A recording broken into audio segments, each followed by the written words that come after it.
It is Monday, June 11th, 2018, and this is the Monday Morning Analyst. Welcome, everyone. My name is Luke Thomas, and I'm the host of this podcast. Thank you so much for joining me. I greatly appreciate it. So, what happened over the weekend? Obviously, UFC 225 is the one that captured our imagination, and there was a lot of good to it and a lot of, well, I wouldn't say a lot, but there was some good to it, there was some bad to it. I kind of want to cover both of those bases.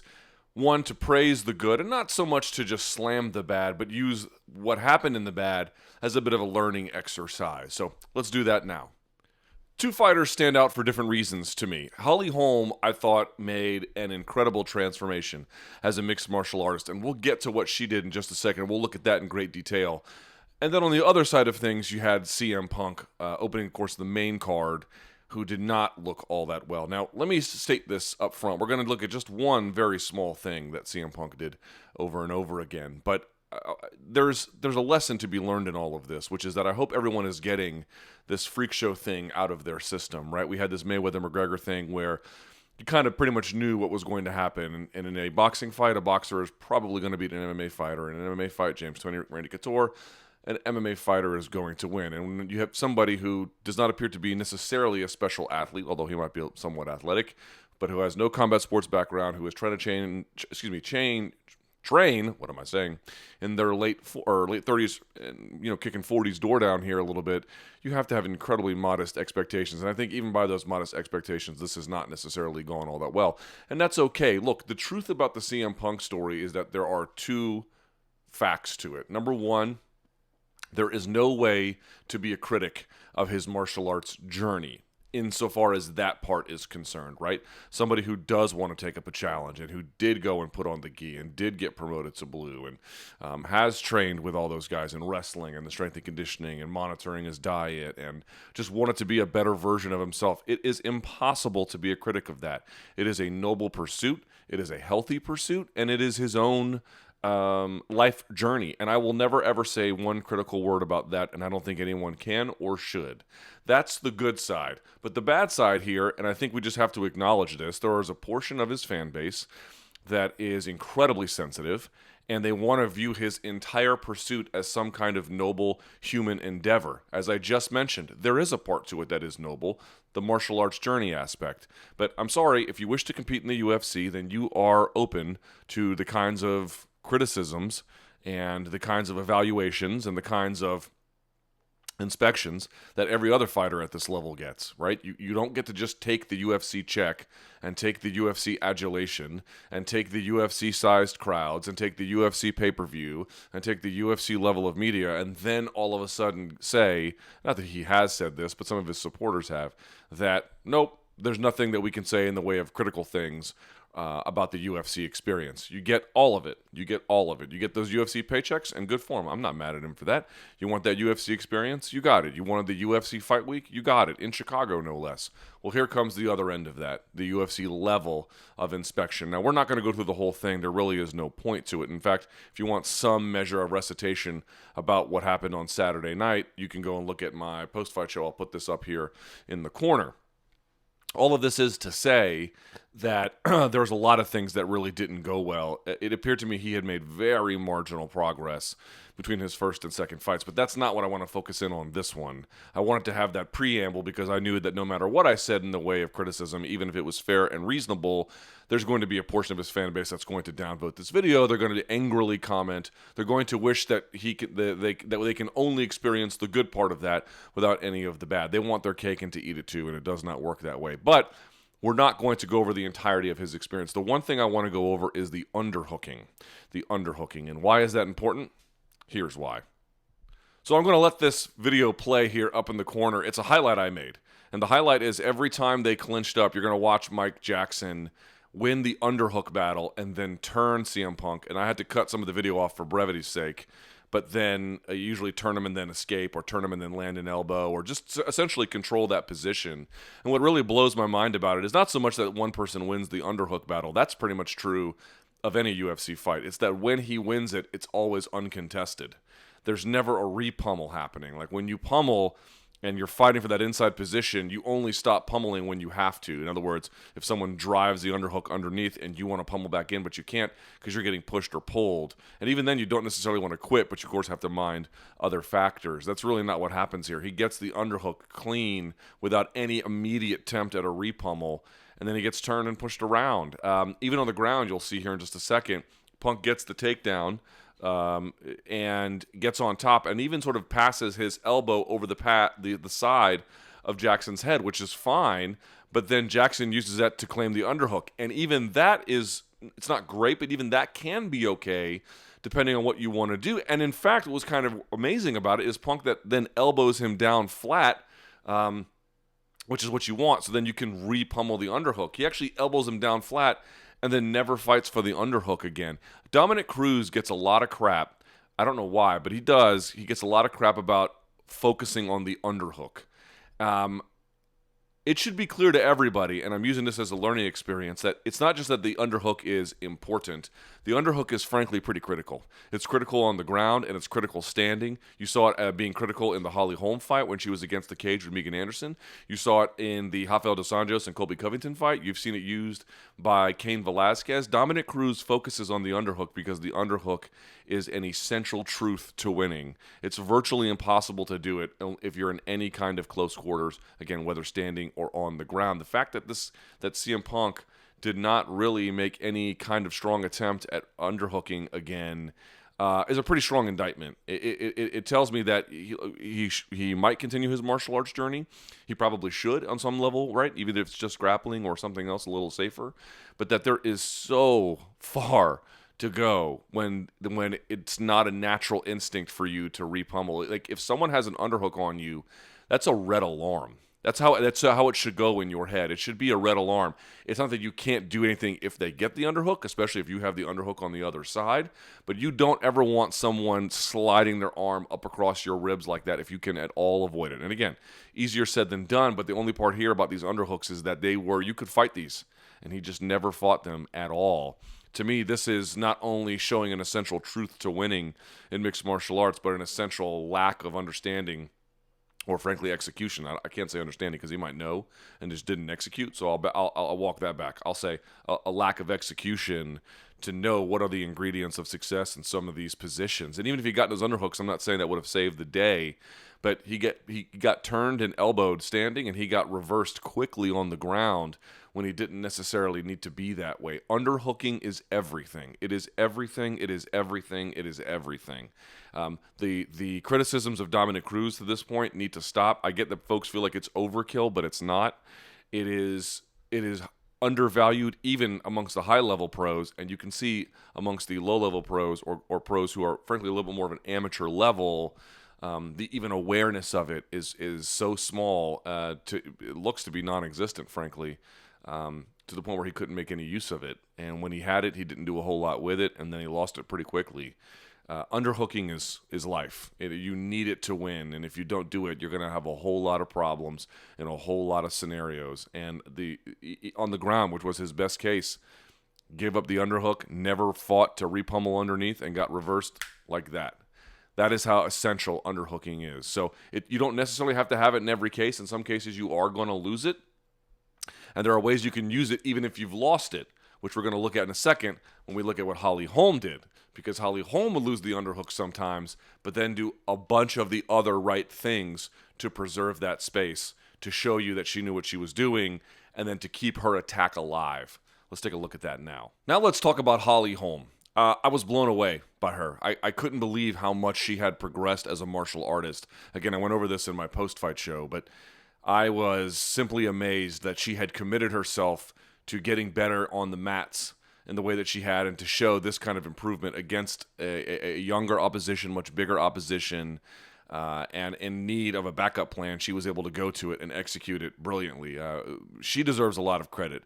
Holly Holm is a martial artist through and through, a fighter through and through, and a competitor and an athlete from beginning to end. What a credit to the sport she is. So what I wanted to do was I wanted to go through and look at her groundwork in some detail, to give some praise to somebody who I think really has shown just dramatic levels of improvement and strong levels of execution. Let's do that now.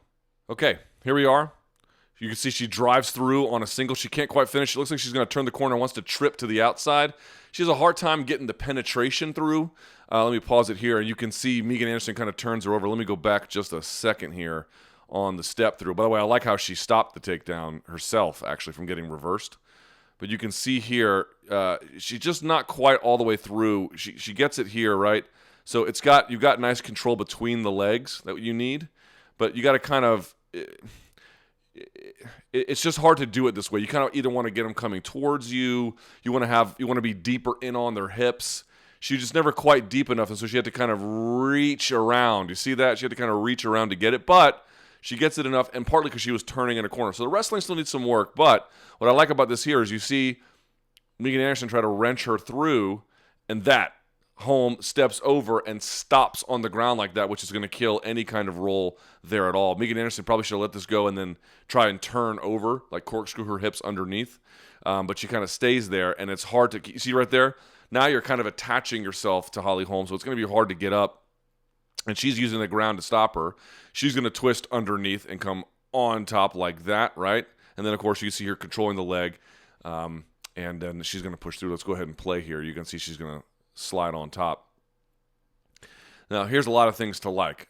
Again, Megan Anderson just has to let go of this at this point. It's not doing her any good. You can see the shoulders right into the chest there. So she tries one more buck like that, and she uses even the leg to push her through, but you like watch this buck here a little bit, right? Watch how she does it. It's not really over the shoulder. You got to get over the shoulder, right? You can't go kind of straight back. It's really hard to do it that way. So it's not enough, and she just comes out on top, and there she lets it go. Now, Megan Anderson does a pretty good job of getting a frame up there on that right-hand side. You can see that. And now Holly Holm is going to peel this hand off. Boom. It's going to pop out right there. Okay. And I love what she does here already. It looks kind of similar to what CM Punk did to an extent, right? I mean, it's in side control, not half guard, but putting the elbow past the head. I really like that from her. All right. So let's watch. I like how her base is low. Right? She scooped the elbow on the right-hand side. That's good, too. Remember, the key here in this position is you want to keep their elbows off the ground. So I really like how she's done that here. Both sides, as a matter of fact. Now, you can see she's given up the underhook on that left side. And you can see Megan Anderson's really good about taking the outside leg and then dragging one of Holly Holm's legs back in to recapture half guard. You'll see her do that a lot of times. And you can see she does this right here as well, too, right?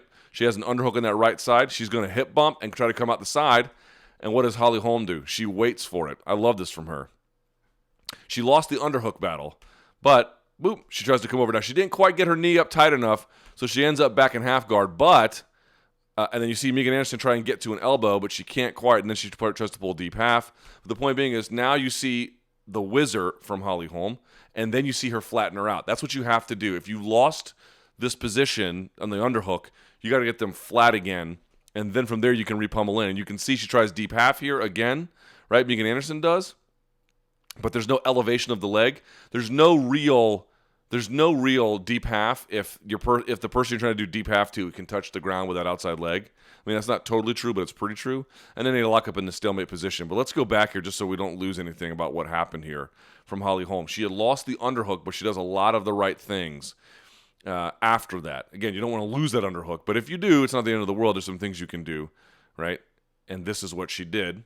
Megan Anderson tried to hip bump, and from that, tried to sit up, which you could totally understand, right? You can see right there, tries to hip bump.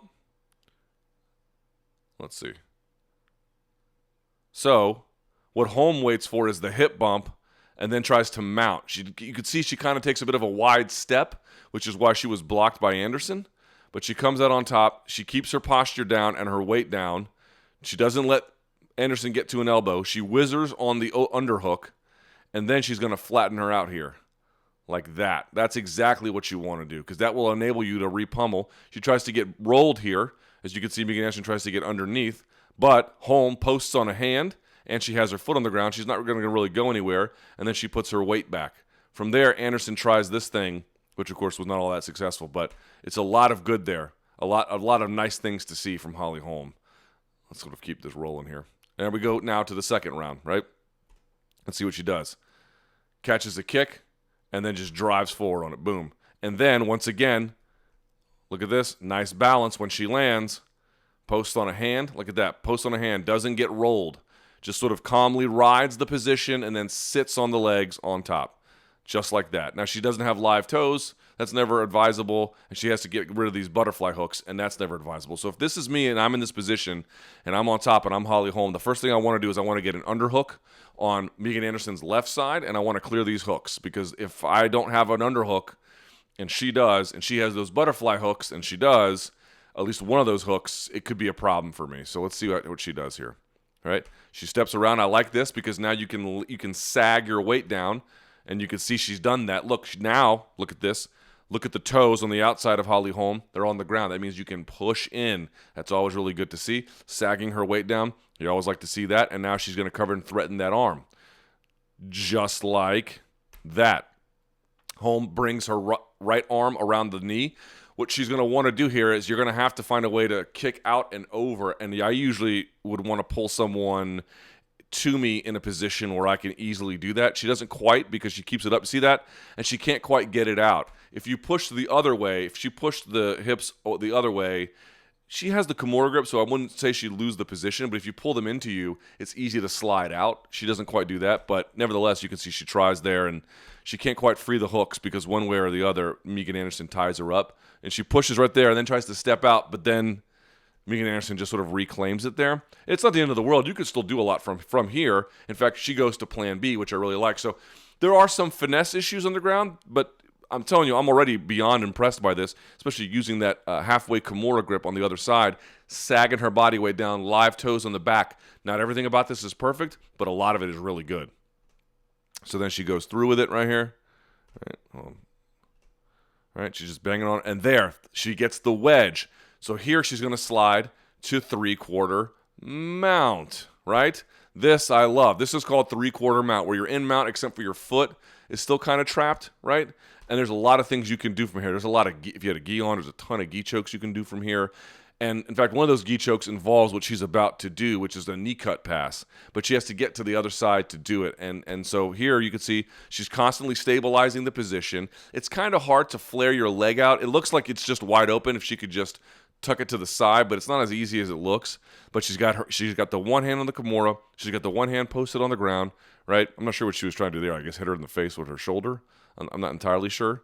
But and you see Megan Anderson sort of opening up here, but still reclaims the leg.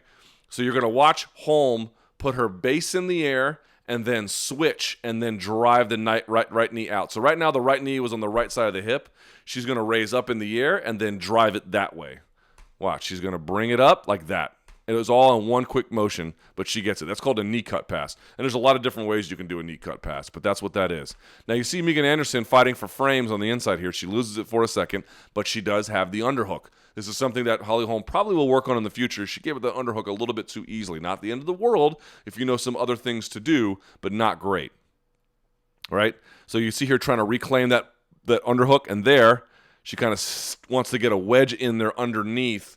Still not great. Now you can see her trying to pry it open. Megan Anderson trying to reach that other leg over and grab to get her back in. So what you'll notice here is that Megan Anderson has a frame on the one side and then a frame on the inside on the other. These are fine as temporary holds, but what you really have to do is you've got to move fast. Otherwise, they get collapsed in on you, and you're going to see a little bit of that here. They kind of crumble here. Look at the other one. She's got all her weight on her right side, Holly Holm does, driving down that hook. It's not going to do all that well for her, right? And the other side, the frame is doing okay, but that can get collapsed too. And there you see she pulls. Look at the feet of Megan Anderson. She does a good job of reaching her left leg over and then pulling that right leg in for Megan Anderson from there. But she doesn't.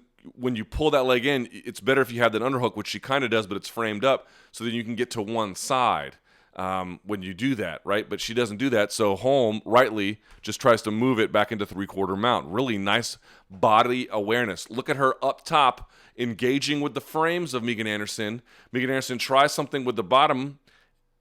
Holm responds to it without worrying about what's happening up top. Two-way thinker in grappling. That's really nice to see from her. That's great, great progress. All right, and here she is just going to bang on her from 3/4 mount. Megan Anderson bumps, which only gives, and then rolls. That's okay, but then you have to roll right back to get the underhook. You can't stay on that one side.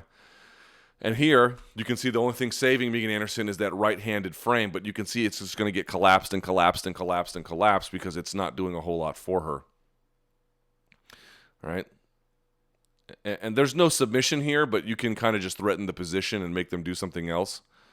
Right? And the one thing here that the criticism I would have of Holly Holm is not so much that she keeps getting caught in three-quarter mount. That's not the biggest deal, I don't really think.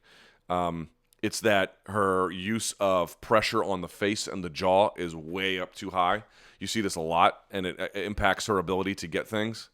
But, you know, I'm talking about somebody who's made monumental progress. It's for now not really the most important one, criticism to focus on. So now she moves to full mount.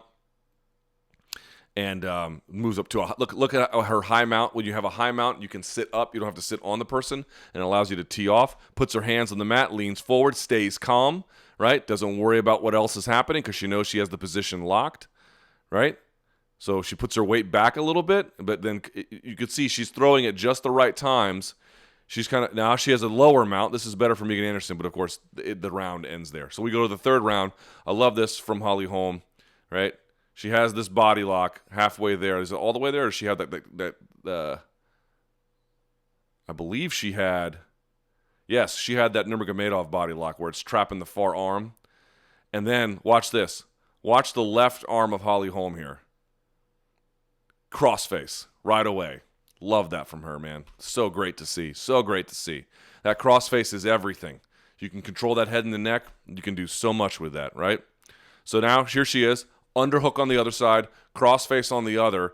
The only thing she would really need is to get that left knee on the inside. The left knee on the left knee on the out. See that? Okay, the left knee on the outside of the screen. If she could get that and scoop up Megan Anderson's right arm, she would have Megan Anderson dead to rights. Megan Anderson with a lockdown on one side, right?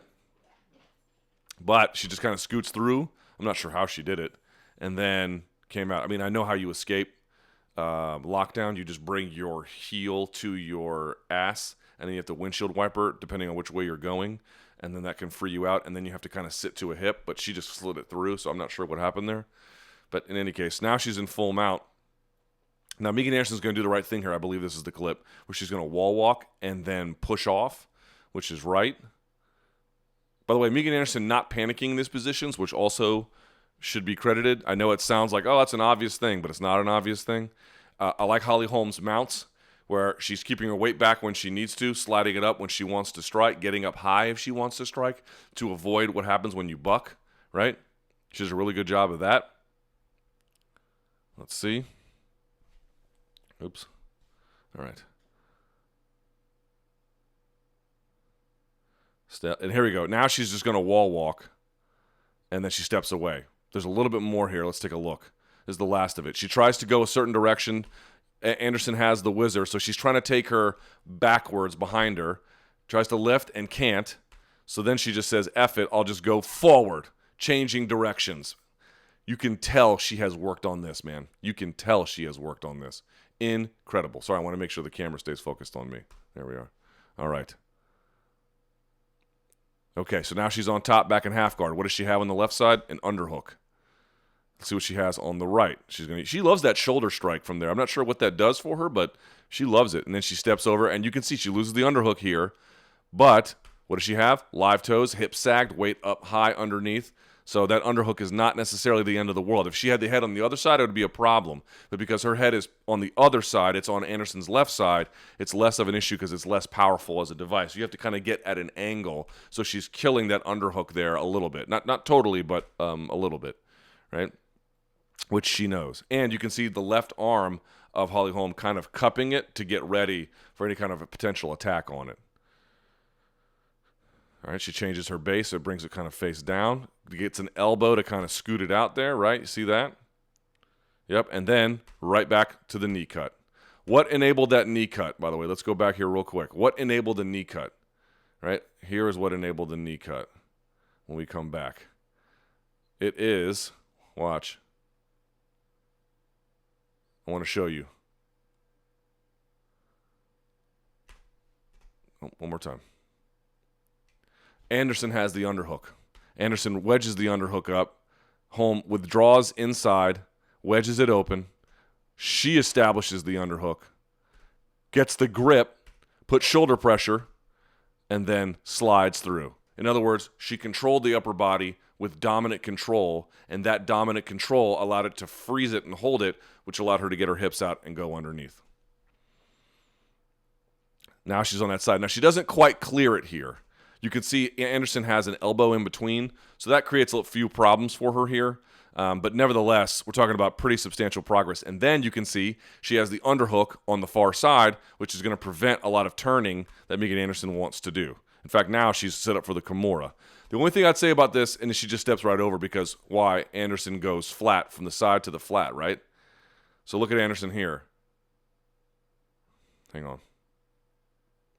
Look at Anderson's posture. It's not, she's got that left leg kind of pushing over, right? And when she settles down, you can see Holm brings her left knee in to cover that position. Watch, she's going to bring it in and then switch and then bring it out, the right one, to come out over the top. And she's got that underhook, so she's got dominant control, right? And then she just goes back to work. I'm telling you, man, underhooking, people can laugh at Dominic Cruz and his fascination about it all they want. Not me.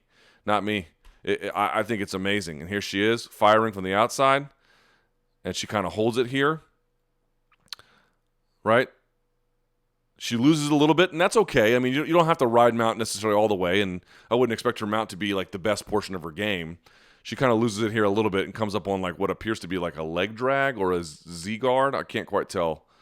Yeah, and then steps over and goes right back to side. Love that too. Sometimes mount is not the most secure position. In fact, it's the one that causes the most panic. So there's the most amount of like, what do you want to call, obsession about getting out of it, right?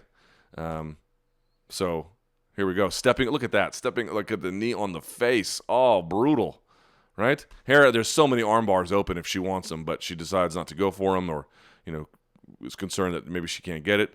And then she loses the spot. And then they kind of wrestle out here, 10 seconds left in the fight. So I don't have anything else to show you.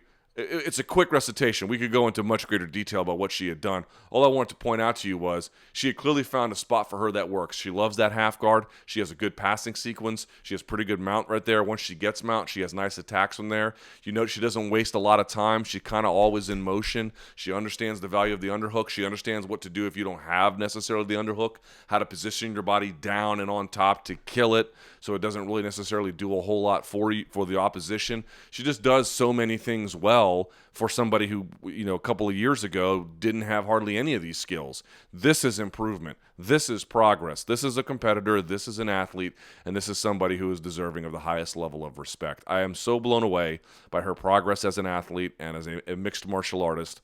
She's an all-timer, folks. And what a performance this was for her on Saturday. Last but not least, we take a look at what's coming up in the week ahead. And actually, the answer is not a whole lot. I'm sure there's a bunch of regional MMA, but the UFC and Bellator don't come back for a little while. So nothing on that front. But the Dana White Tuesday Night Contender Series starts tomorrow. Very much looking forward to that. On your main card, Alonzo Menafield taking on Deshaun Boatwright. Chris Curtis faces Sean Lally. The infamous Greg Hardy taking on Austin Lane. Montel Jackson takes on Rico Discuejo. Not sure how to pronounce that properly. And then Kevin Holland takes on Will Santiago. That, of course, will be on Fight Pass. All right. What did I get wrong? What did I get right? What'd you like? What'd you hate? Shoot me an email, LukeThomasNews@gmail.com. Thank you guys so much for watching. I really appreciate it. And until next time, enjoy the fights.